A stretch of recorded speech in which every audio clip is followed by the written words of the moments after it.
Welcome, kind listeners, to Under the Banyan Tree. The live show where ancient epics meet modern minds. I am Leo, a yogini from the West, And I am Mayank, a rationalist from the East. and together we journey through the Mahabharata from the retelling of Ramesh Menon, epic of war, faith, and everything in between. Everything in between. Today we are reading 3 chapters. Chapter 63, Balarama's anger.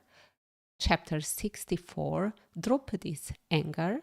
And chapter 65, the Yadavas come to Indraprastha.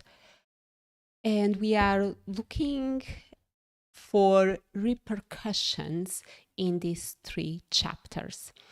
Mayank, what's your understanding? What's your definition of repercussions? Well, I have some understanding.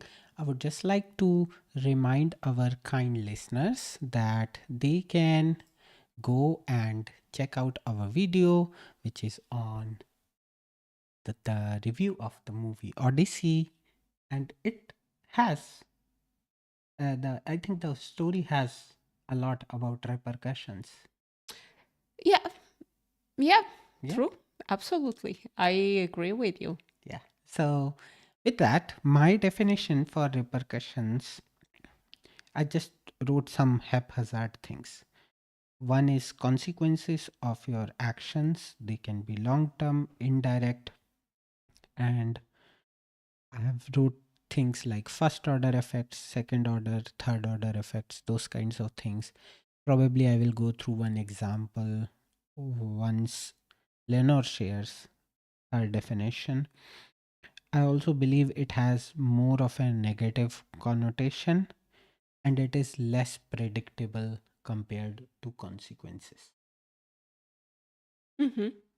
Great. I love your definition. I Mhm. really like the way you looked into it. Um, when looking into the definition and reflecting on what repercussion is for me, I really liked the idea that sprouts from the etymology of the word, that is to strike back. And when I started thinking about this, I thought about drumming.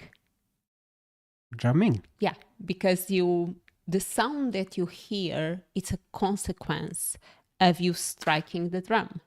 Mm-hmm. Ah. So that's a repercussion. And to drumming, it's percussion. Ah. So nice. sometimes we expect a ripple effect, but we never know because life it's not exactly as a drum that it's controlled. And there's a lot of different vibrations conflicting with each other. And sometimes the repercussion is unexpected. Mm-hmm. And I think we are many times trapped in this game of consequences and repercussions in our brain because we keep projecting and trying to know what is the consequence or repercussion of one action. But most of the times, there are more variables than we know, and things don't happen the way we expect. Mm-hmm. I really liked, like, I'm still thinking about repercussions and percussions because I play little bit of some of the percussions instrument. Um, can I quickly talk about like first order, second order effects and where Yes, we go can see ahead. repercussions? So I just made an example that sometimes you may think that some good change has come, and from that good change, how a butterfly effect and a ripple effect Mhm. of the whole thing gets created. Sorry for the noise. Yeah, It's a repercussion. I will use it. You don't need to point it out. Okay. So, uh, US cities, they passed a law that no public transport can charge more than 5 cents, Mhm. mhm, which is also called a nickel. And then after World War One, there was inflation, but they couldn't go for more than 5 cents.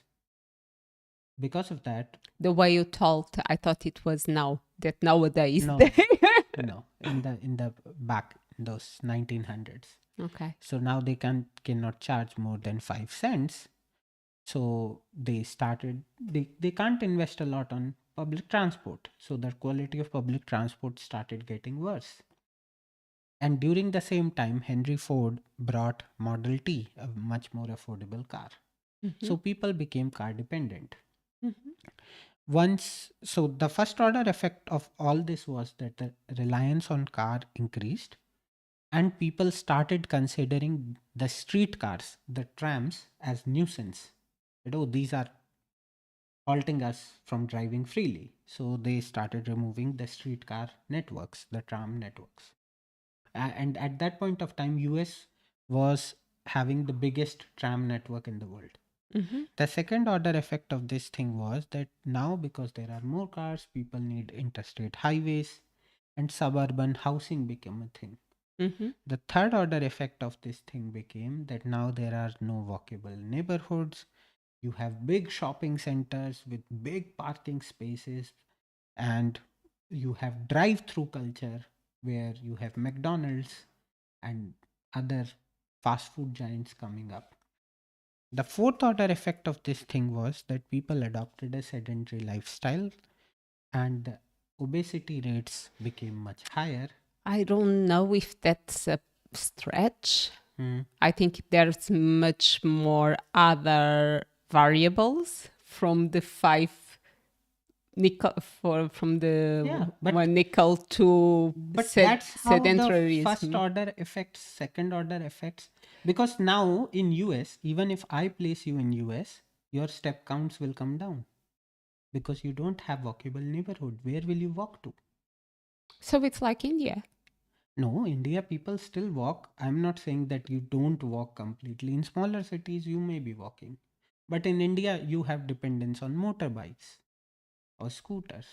Yeah, but I remember when I was there, and I was in small areas and very specific. I'm not saying that this is everywhere, but I Hmm. don't remember of seeing one sidewalk.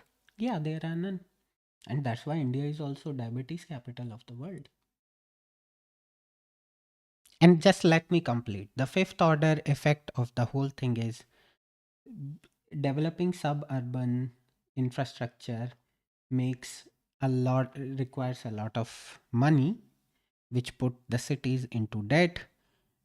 Because of car, you have dependence on oil, and car emissions is a major contributor to global climate crisis. Mm-hmm. So what I'm saying to you, what my um, humble claim here is that to you it may feel that it's a lot of stretch, but that's how the first, second, third, fourth, fifth order effects of things work.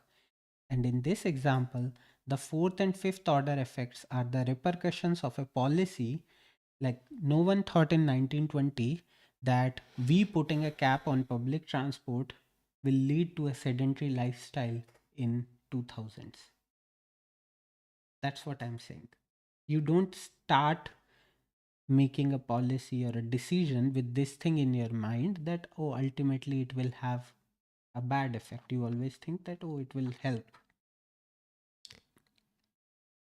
I'm not disagreeing with you. Mm-hmm. What I'm saying is the becoming of sedentary culture, Mm-hmm. the variable, it's not only the 5 cents. There's other variables that contributed to it. For It's, example, for example, our type of work changed completely. no, I'm not saying sedentary lifestyle for humans. I'm saying sedentary lifestyle for Americans. This is specifically for Americans. Those same Americans, when they come to Europe, they are walking much more. The same people. It's a proven fact. The same people from India, they come to Europe, they walk much more.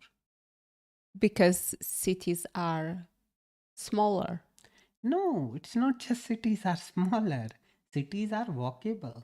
Cities are not infested by cars. You have walking infrastructure. Walking is not frowned upon.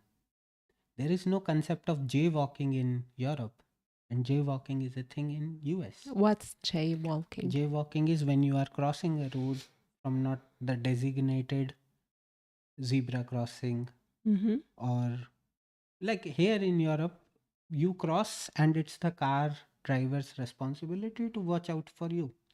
Yes, you show courtesy to them, but the onus is on car drivers. In US, it's just the opposite. The onus is on pedestrians. I think there's other countries in Europe where you should cross and No, people are less kind to crossing the street but outside the zebra. think of this. You are in a village and you just have a small road and you want to cross the road. What is your expectation here in Ireland? There's no zebras, so you cross the line. You cross the road. Mhm. And if something happens to you while crossing the road, and a car was coming at a great speed, who is at the fault? I don't know. I don't.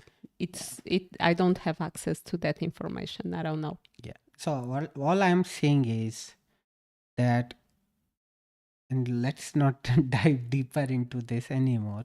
All I'm saying is that from these first order to fifth order to and even more order effects may seem like that, oh, we are stretching. And I completely agree. I'm not saying that for sedentary lifestyle only one factor is responsible. But the thing is, this whole car dependence thing is a big factor in US.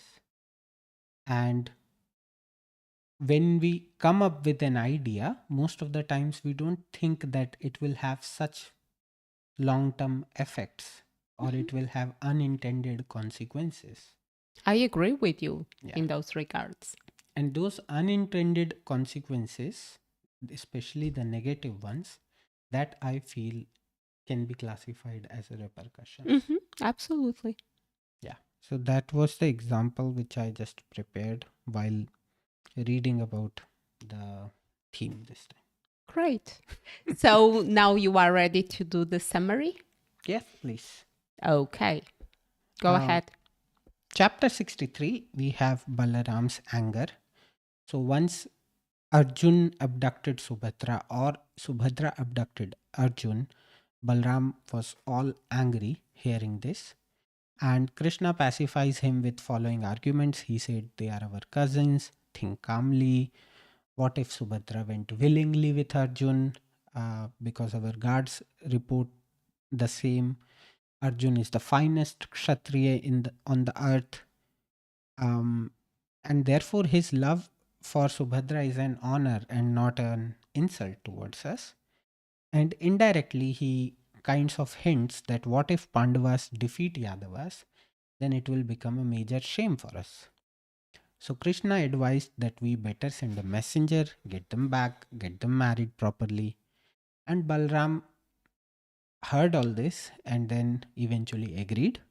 And Arjun and Subhadra received the message. They decided to spend a night together. They came back for the wedding. Everyone in Dwarka is super happy. Chapter 64, Draupadi's anger. After staying 1 year in Dwarka, Arjun and Subhadra spent 1 year in forest in ashrams of rishis, and they come back to Indraprastha where all brothers greet them, followed by Kunti.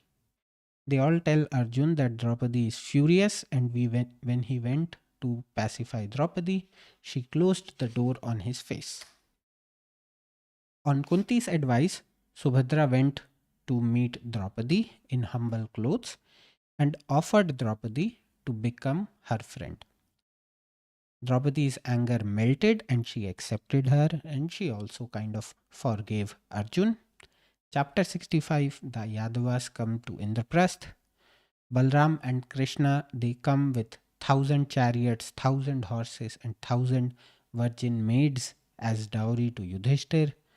Balram and Krishna, they stayed in Indraprastha for 24 days, where Bhim ensured that they had the best food, drinks, music, dance, and all form of entertainment. And then Balram left to Dwarka, leaving Krishna behind. Well then, great. Thank you. You mentioned one thing, and maybe I'm wrong. Mhm. You mentioned that Subhadra offered her friendship. I think initially she said that she wanted to be her servant. She wanted to serve Okay. Draupadi. In the text, Mm-hmm. she said Sakhi. Sakhi means friend. Yeah? Hmm. Okay. My wrong interpretation then. Yeah.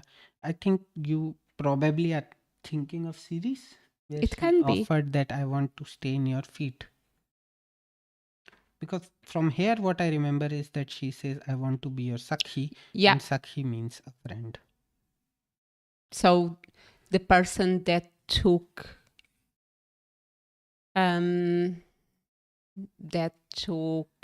Subhadra to meet Draupadi was not a servant, it was a friend too.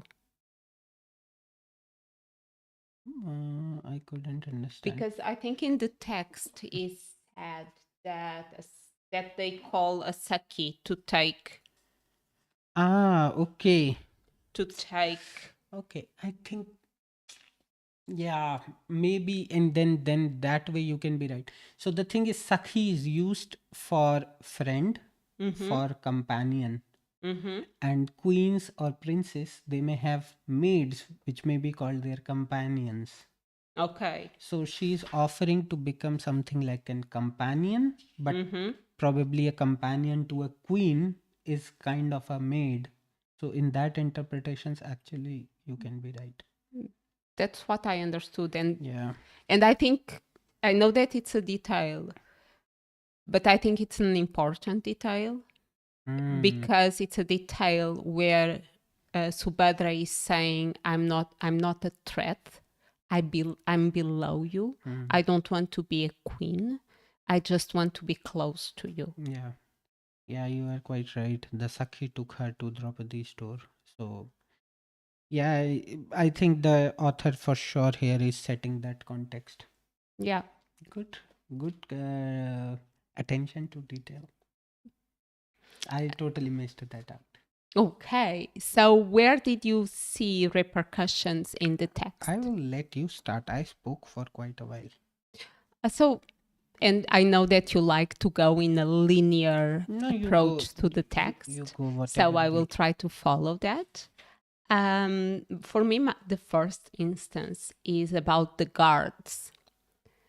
So the guards are afraid of the repercussions of chasing Subhadra and Arjuna when they run away in the chariot, because Arjuna looks like a dangerous kshatriya. And we can look at this as being a coward or not, but basically they saw something. Like, why being a coward? The guards being cowards, in the sense they fear for their life. No, I don't think so. It's Okay. fine. It's fine to be afraid of Arjuna, I feel. Yeah, I agree with you. But I think they were just looking at the most obvious repercussion, that is, he will kill us. Therefore, they made a quick choice. We try to hold them back. They didn't. We couldn't keep them. And very quickly and easily, they justify, oh, she was the one with the reins of the horses. So, maybe they will come back, because maybe Subhadra was not running away. They justified their own choice. That was a fear of a repercussion of being deleted by Arjuna. Actually, yeah, I totally overlooked this instance and I directly went to the anger of Balram, like Mm-hmm. reporting the news to Balram, and probably they may be fearing some repercussions there Mm-hmm. because you being bodyguard of a princess, you failed miserably. Mm-hmm. So, yeah. Yeah, true. Hmm. Go ahead. Um, I think Arjun didn't think about the repercussions Mm. of what would happen if he gets married with Subhadra. Repercussions in Dwarka and repercussions in Indraprastha, although because Krishna agreed with it and it was supportive, I think inside of his heart was like, okay, if I have Krishna support, that means this is the right choice, and that means whatever consequences are from this, they are not simply repercussions. Hmm. I also feel that for sure in the matters of love, you don't make very well thought decisions. Mm-hmm. And as you said, the support of Krishna. So I think with both, he didn't think it through. Mm-hmm. Yeah.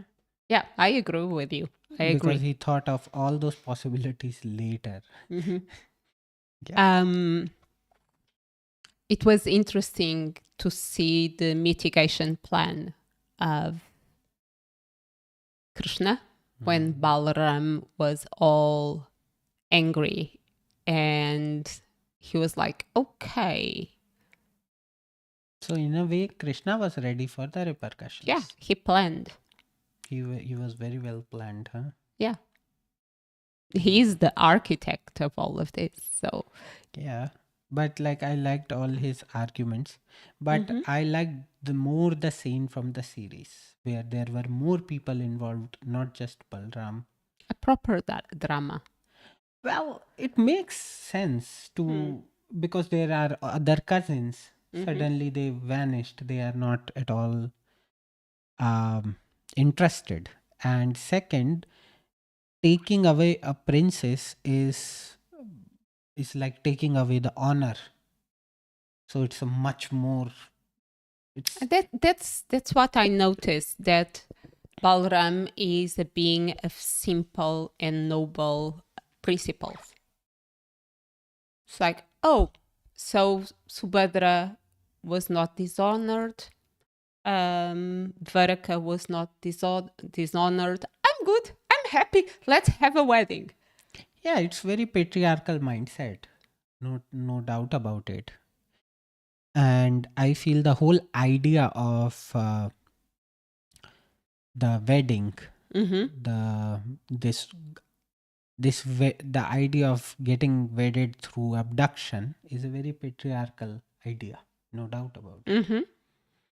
And even the people left behind in Dwarka, whether Balram or through series Balram and other folks, they are all in that patriarchal mindset that it's our responsibility to save the honor of a woman, the honor of a princess, because the honor of a woman and a princess is directly associated with the honor of the kingdom, and therefore we need to act.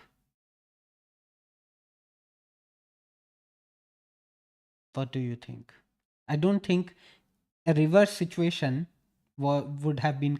Say, Arjun was a prince of Dwarka, and a princess of Hastinapur would have come and abducted Arjun.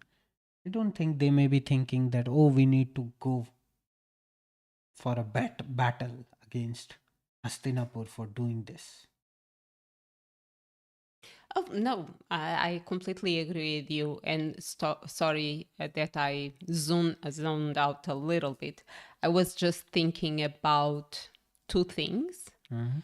One was Bhishma abducting um, I don't remember their names.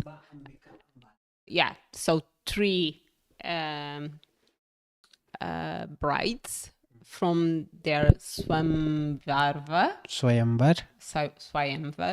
and Krishna abducting Rukmini and saving her from getting married with Shishupal. Yeah.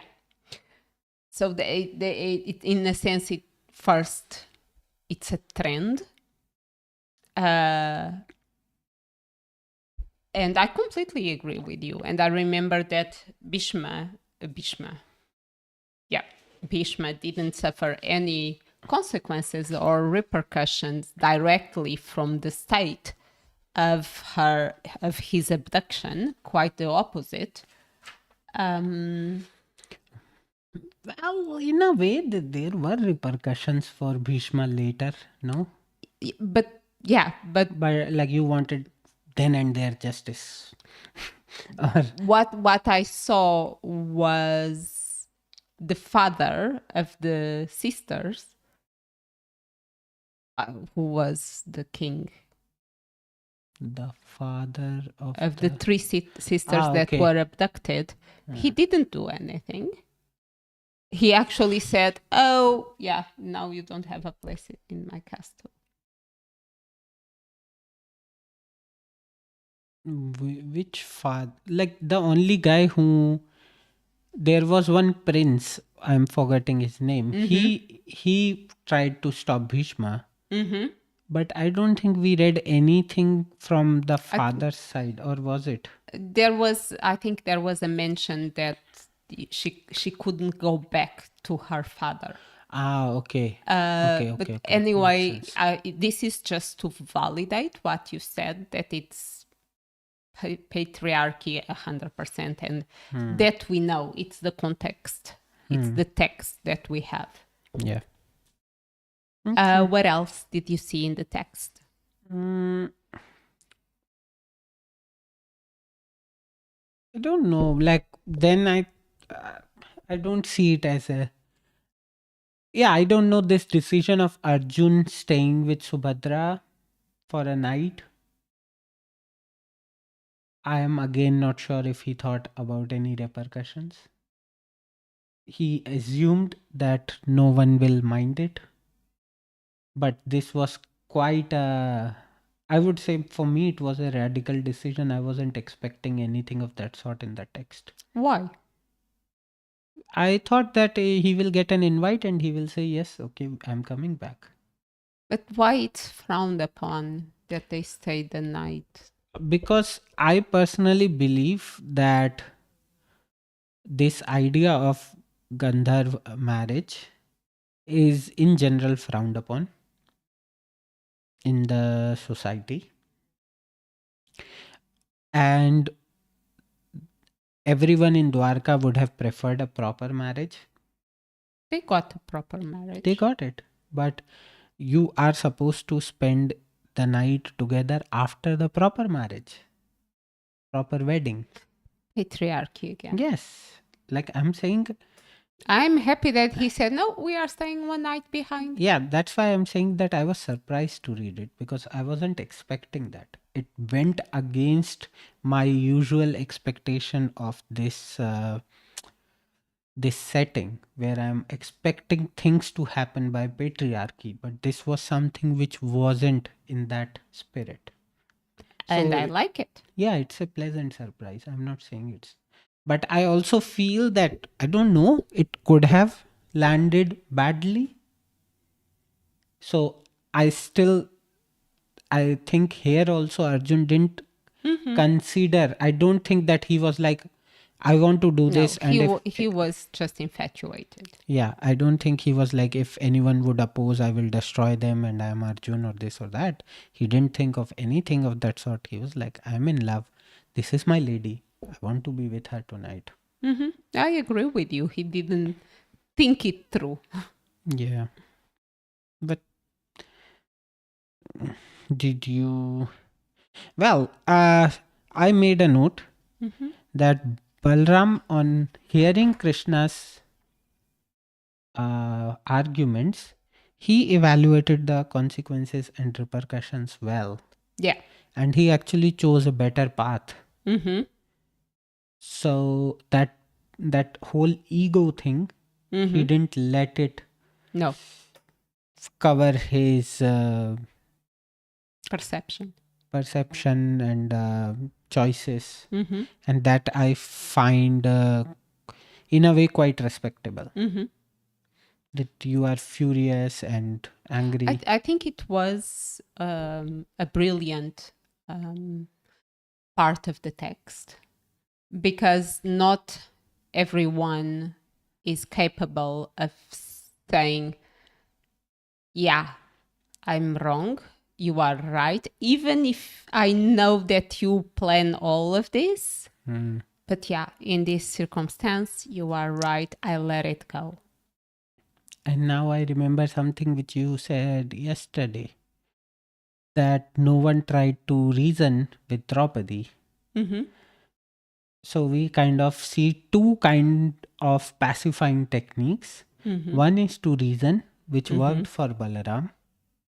But I think Krishna was very smart in the sense of Krishna had the right environment to do it.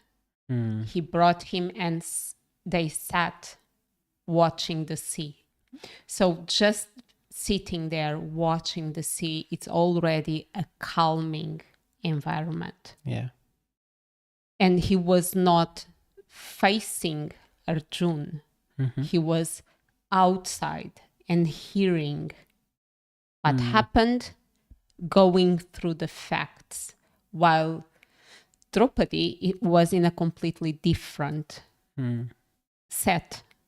The environment was completely different and the variables were different. Yeah. But I completely agree with you that we have two approaches that are both right to facing a person that is overwhelmed with an emotion. So we just have to have the discernment of knowing when and with whom we should have those approaches. And continue and clarify what's the approaches. Yeah, the approach of reason with Balram, while with Draupadi it was like, okay, we accept your anger is quite valid, and it wasn't a head-on tackle. It was like that say an angry bull is running towards me, I just get to the side and let that anger And give some flowers to the bull. yeah, and then eventually they are pacified. Yeah, like you offer them flowers, you offer them your surrender, and you offer them this acceptance that.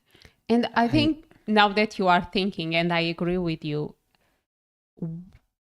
Balaram anger is an indirect anger. He's angry because someone did something to someone else. While Draupadi, she's angry because she feels betrayed, she feels jealous, and it was she feels that someone did something directly to her. And I think that's one of the variables to take into account. She is directly hurt, while Balaram is indirectly hurt. Thank you. You're welcome. Yeah, and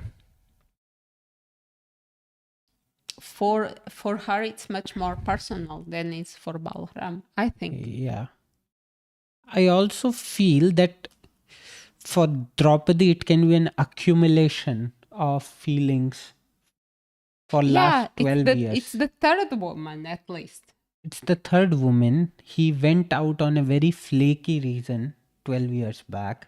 He's away for 12 years. And what's the conditions for? So he went on a yatra. And that it's kind of a penitence. Yeah, it's kind of a penance, but penance. It's just being away. Okay. The punishment is just being away. There's no rules on how you behave. No. Okay. It's not a. That's why he stayed It's in a not city in as well. Ramayan Yeah, where exile. where Rama was not allowed to stay in a city. Okay. So I think, and that's why maybe it was kind of a soft exile. Mm-hmm. Okay. But I also get this aspect that she has an accumulation, and as you said, she is overwhelmed with an emotion, Mm-hmm. and that is going on for 12 years. So it's probably the better approach was taken I think so. to pacify her. Yeah, I think so. And I think Kunti was pivotal in solving this problem. And it was the wisdom of Kunti that once again she had a mitigation plan and she advised how to approach Draupadi and how and in and Subhadra was very wise. She came and she said, I'm Krishna's sister. She didn't say I'm Subhadra. Hmm. And we know that Draupadi loves Krishna. Mm-hmm. So I think it was a very, very smart way of not being attached with her identity as Subhadra, but mentioning I'm simply Krishna's sister. Hmm. And Draupadi has soft corner for Krishna, so Mm-hmm. probably the same courtesy will be extended to Krishna's sister as well, Yeah. which was very clever for sure. Mm-hmm. Do do you think Subhadra evaluated this, or like she went with a plan? Probably she didn't know what will happen. No, I don't think she thought through and but I think Subhadra first she's a strong woman and she has a clear mind and a strong balanced character. And I think not every woman would easily be in her shoes. But mostly she had a deep faith and trust that all would go well. Hmm. Also, I just by chance I came across that line where Kunti tells Subhadra, "It is fortunate you are fair, my child, Yeah, or she would have compared herself to you." yeah. So, in a way, it kinds of also shows that in those times, this whole color complexion mindset, uh, because now in India, many people who may be dark skin toned may feel underconfident. Mm-hmm. And in this case, it is actually not shown that way. No. That it's shown that it's good that you are different, but it's not the case that because But you are fair, fairness, being fair equals to be beautiful. yeah, Yeah, I or understand you. else it could have even resulted badly. Yeah. And it was, I think it was very, it was a beautiful moment in the sense of Subhadra was very spontaneous of saying, oh, you are you are so beautiful. And she was humble, secure of herself and spontaneous. And, in a way is a lesson for us how we go through the world where so many times we think that we need to change ourselves and be in a certain way in order to get a job or knowing that the first impression it's the most important. And she was genuine, honest, and it's a good lesson. Mm-hmm. So I have a question which is not related to theme, so I'm not sure if to put it here or later. Go ahead. The question was the reason behind Draupadi's anger. Was it possessiveness, or was it jealousy, or was it something totally else? I think it was insecurity. So possessiveness, jealousy, they sprout from something else. And I think she was insecure because she's been the most beautiful woman of the world. She has a softer spot for Arjun, and he goes away for 12 years. Ulupi and Chitrangada, he leave them behind. But Subhadra, she's a princess. She's a sister of Krishna, and she feels threatened. And to feel threatened means that you feel insecure. And you know the famous sentence of when you tie a second knot, the first one gets loosened.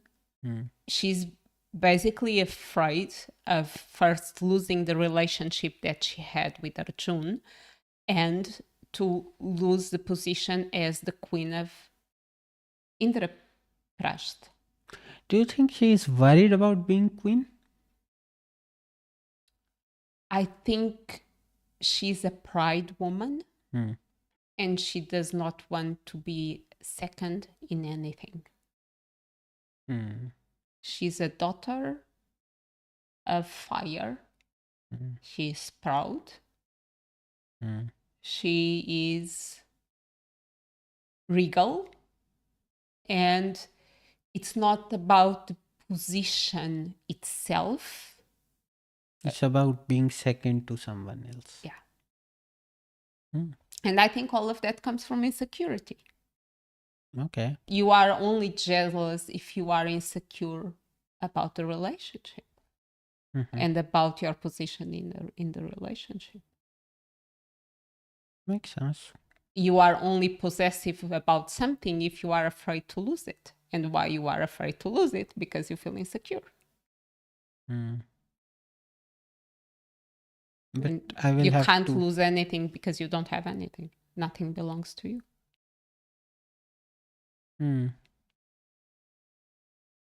But I will have to give credit to these folks. They were making a very complicated relationship work. Oh yeah, no, I agree with you. Like it's a many to many mapping, and they are making it work. Yeah. Any other repercussions? I think this is the main places where I see repercussions. Balaram, Arjun, Draupadi. I don't see it anywhere else. Well, I would say there was some evaluation of repercussions, like Balram. So this is the third chapter I'm talking about, when Balram and Krishna, they come to. Oh yeah, of being away of Dwarka. Yeah, they come to Indraprastha and they say that we cannot be away from Dwarka for such a long time because it will become insecure. And what about the dowry which was brought? What do you think, there was some calculations there, or it was just a courtesy? I think it was a courtesy. Okay. Yeah. But yeah. And I think now that you mentioned that, Krishna wanted to stay behind because there are momentous times and your city is in the eye of the coming storm. It sounds like he has calculated something. Yeah, there's some repercussions of you being so shiny that we need to have a mitigation plan. You sound so corporate. Oh yeah. We need a mitigation plan. Nice. But yeah, that was a good one. But in all honesty, the third chapter was just food and drinks and leisure and entertainment. But I did like this detail of him paying attention to the food and wanting the best food, because a little bit of foreshadowing over here. Because later on, when they had to hide, he will be a cook. Yeah. Yeah, he will be a cook. But I also like this aspect of hospitality. And I also liked that there is one chapter where, It's it's light, everyone is happy. celebrating food. Yeah, Yeah. food, beverages, dance, music, good life, good vibes. Yeah. So it was a pleasure to read that. And yeah, and I have a lot of respect for Bhim, the way he was hospitable and he was happy to. I like the detail of Bhim's appetite for compliments was as insatiable as it was for the food itself. Like, Yeah. big kid.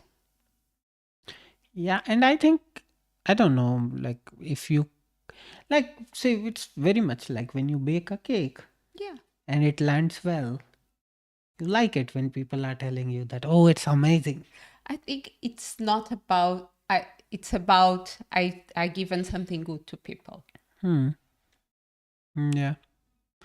It's like the fruits of your hard work eventually. That's what I feel. That, yeah, everyone is happy. I did my work properly.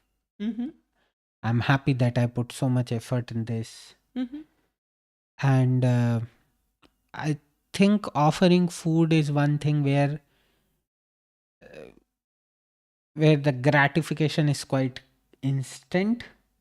Like the preparation takes a lot, but say if people taste it and the first thing which they say is, oh, this is amazing, and you're like, okay. So it's like, a climax building Yeah. up, building up, and a very satisfying and end. So you are like, oh, all good now. It's worth it. Yeah, but do you have anything else? No, I don't. I think we can move on to blessings. To Naman. You go ahead first. I want to Naman Kunti. Kunti. First, because I Naman Balaram in the last episode. Oh. So I decided to not Naman Balaram again. I think he was amazing too. And I will try to be a little bit more like Balaram and hear the reasoning and letting go of my position. I don't need to be right. Secondly, I want to Naman Kunti because she was the voice of wisdom. And, her husband died too early, but, she solved the matrimonial problem. It was through her advice that the conflict of Draupadi and Subhadra was solved. So I want to bless her, to Naman, to pay my respects. That's very good, Naman. And when you said all this, I realized because Kunti was also in a relationship which had another lady. So she learned. Yeah, she had some good insights from her experience which she shared. Yeah, well, I would say I wasn't expecting Kunti because she was there for such a short span. Finally, I surprised him. Normally, he can guess who I will Naman. Yeah. My Naman is for Balram. I have immense respect for people who can reason while overwhelmed by emotions. I don't know about myself if I can do that. But I always like to believe that if someone comes up with a reasonable position, I'm always happy to switch my position. I just don't know if I can do the same when I'm angry. So, or tired. Yeah, like, but in all honesty, But I'll be honest. I need good, solid reasons to change my position. It's more or less impossible to sway me if I don't see reason in um someone's arguments, which can be a bad thing as well. I'm not saying that it's a good thing. Not everything in the world should be decided with reason. Sometimes emotions have their own values. Sometimes people may not have the best words to give their emotions. They can probably have good reasons, but they are not finding great words to reason with you. And I think it takes a lot to see the position of other person Mm-hmm. when they may not have expressed it well. So you have to go in their position and then reason and then understand that what exactly they are saying. Maybe I don't have that capacity yet, but I just felt that even this thing which he showed, that when Krishna brought him some good reasons, he got calm. He evaluated uh, the whole thing nicely, and it's such a nice parallel with Troy when Helen was abducted, which seemed much more worse. You have taken away someone's wife, Mm-hmm. but and I think Helen's husband, I don't know who was he, but he couldn't make that peace that she doesn't love me and she's with someone who loves her and she loves him. And then they decided that, oh, we are going to attack Troy and destroy Troy. And I think here in this case, Balram showed reason. It was like, this is not a reason to go for a battle or for a war. So better I calm down. Mm-hmm. Thank you. Yeah. Sorry for bringing that parallel, but it just came to my mind. That's great. Thank you. Yeah. This is from my side. Do you have anything? I just did my naman. But anything else No. which you would like to call out or? No, I'm good. Okay, yeah. I again ask all of you to watch the movie Odyssey and then our review of the movie. We will be keeping on doing, we will be um, going on for such side quests and adding those things to our playlists, which is very creatively called side quests. So you can look out for things there, that apart from this podcast, what else we do in our lives, like Apart from the 9 to 7 job. 9 to 7 9 to 7. 9 to 7 is a lot. 9 to 5. Okay. Don't give false impressions. Well, okay. You work 7 to 9. I am 9 to 5. Okay. Yeah, with that, we will see you next week. Next week we are here. Yes. Next week we are here, and we will finish the Adi Parv of Mahabharat, and then the Sabha Parv will start.